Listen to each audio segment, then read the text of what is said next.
کہ دیکھو اے امت، مجھے ابو بکر و عمر پر فضیلت نہ دینا، اور جس شخص کو میں نے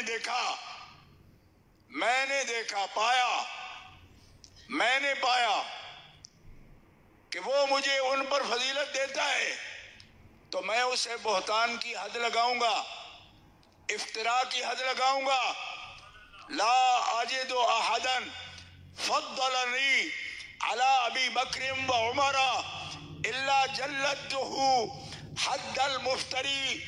میں اسے بہتان کی حد لگاؤں گا جس نے مجھے ابو بکر و عمر پر فضیلت دی۔ میں نے پا لیا تو میں حد لگاؤں گا۔ توجہ ہے آپ کی؟ اس حدیث کو میں نے بھی بہت سنایا، آج بھی سنا دیا، ٹھیک ہے، لوگ بھی سناتے ہیں، لیکن میری مسجد میں بیٹھا ہوں، 20 محدثین سے یہ بات ہوئی، حدیث پڑھانے والے، میں نے ان سے یہ کہا کہ حضرت مولا علی شیر خدا کرم اللہ تعالی وجہ الکریم کا یہ فرمان ہے، یہ بھی امام احمد بن حنبل نے نقل فرمایا۔ اچھا، سندیں بھی متعدد ہیں، اور بھی محدثین نے اس کو نقل کیا ہے، لیکن میں ایک سوال آج بھی امت کے سامنے رکھتا ہوں کہ حضرت مولا علی شیر خدا کرم اللہ تعالی وجہ الکریم نے فرمایا، اور میرا اس پر ایمان ہے، بلکہ میں جو حضرت ابو بکر صدیق کی افضلیت کا قائل ہوں، مولا علی کی وجہ سے ہی قائل ہوں، کہ میرا ایمان ہے۔ لیکن ایک سوال ہے حدیث کے طالب علموں سے کہ وہ تو پاک نفس لوگ تھے، ویسے بھی کوئی معقول آدمی ہو، شریف ہو، حسد نہ کرتا ہو، اس سے اپنے سے بڑوں یا پہلوں کے لیے جو فوت ہو جائیں سوال ہو کہ وہ کیسے تھے، تو وہ جواب کیا دے گا؟ آپ کی خیال میں کیا جواب دینا چاہیے اس کو؟ وہ شریف ہو، اگر اس سے پوچھا جائے گا تو کیا کہے گا کہ نہیں وہ تو کچھ نہیں تھے، میں ہوں سب کچھ۔ یہ آپ کہہ کے دکھا دیجئے، اگر آپ شرفاء کی اولاد ہیں تو آپ کہہ کے دکھا دیجئے، بندے بھی بڑے ہوں، پیش رو ہوں، کلاس فیلو ہوں، گزر چکے ہوں، قبر میں ہوں،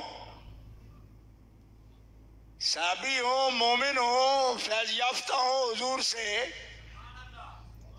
میں پوچھتا ہوں یہ بزرگ جو بھی گزر گئے، اچھے ہوں، نیک ہوں، مومن ہوں، آپ بعد میں آئے ہیں، آپ سے پوچھا جا رہا ہے، تو آپ بتائیے ایک شریف آدمی کو کیا کہنا چاہیے؟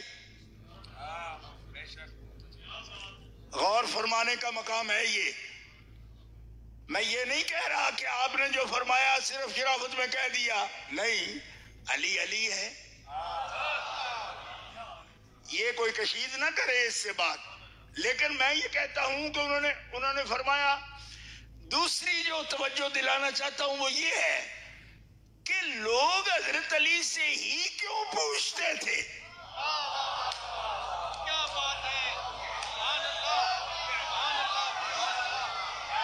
محمد بن انفیہ نے کہا، بخاری نے لکھ دیا، بھائی مانتا ہوں، میں مانتا ہوں بیٹے نے پوچھا، تب بھی باپ نے یہ کہا، تو بیٹے کو کیا سکھاتے وہ کہ تو بڑا بنا کر؟ علی مولا اپنے بیٹے کو تکبر نہیں سکھاتے۔ کوئی باپ بھی سکھائے گا اپنے بیٹے کو یہ بات تو وہ کیسے سکھاتے؟ یہ بات کیسے سکھاتے؟ اب توجہ ہے آپ کو؟ میں یہ پوچھتا ہوں کہ بھائی صحابہ کرام تو 1 لاکھ ہیں اور اس نہیں پوچھتے، اور خود بتاتے پھر رہے ہیں، پوچھتے نہیں لوگ، خود بتا رہے ہیں کلنا ہم کہتے تھے، ہم یہ ترتیب رکھتے تھے۔ اور بھئی آپ سے پوچھا کس نے؟ ان کو کیوں پوچھتے ہیں؟ کبھی سلمان فارسی پوچھیں ان سے، کبھی جابر بن عبداللہ ان سے پوچھیں، کبھی اپنے بیٹے محمد بن حنفیہ پوچھیں۔ کیوں پوچھیں؟ اس کا مطلب ہے پوچھنے والے ان سے اس لیے پوچھتے تھے کہ کچھ سمجھتے تھے۔ غور کرو، ورنہ ان سے کو پوچھتے، ان سے پوچھتے یہ کون افضل ہے؟ تو آپ تو علی ہیں۔ میں جب یہ کہہ چکا ہوں کہ کوئی عقل مند بھی دوسروں کو ڈیمیج کر کے اپنے بارے میں یہ کہے گا کہ میں بڑا ہوں، تو امت پوچھے گی کہ عرفان شاہ یہ جو ترتیب بنا لی تم نے، تو ہم کیا کریں؟ میں نے کہا تم کیا کرو، سیدھے راستے پر رہو۔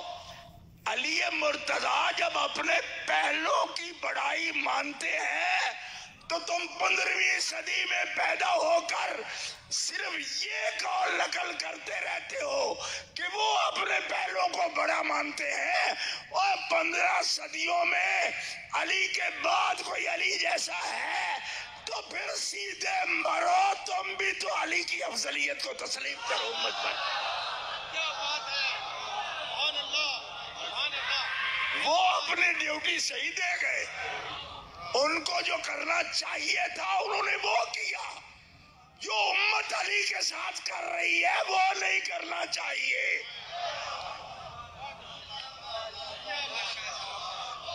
اپنے خون کی بھی شرافت کا ثبوت دو اور اپنے ایمان کا بھی ثبوت دو۔ علی تو علی ہے،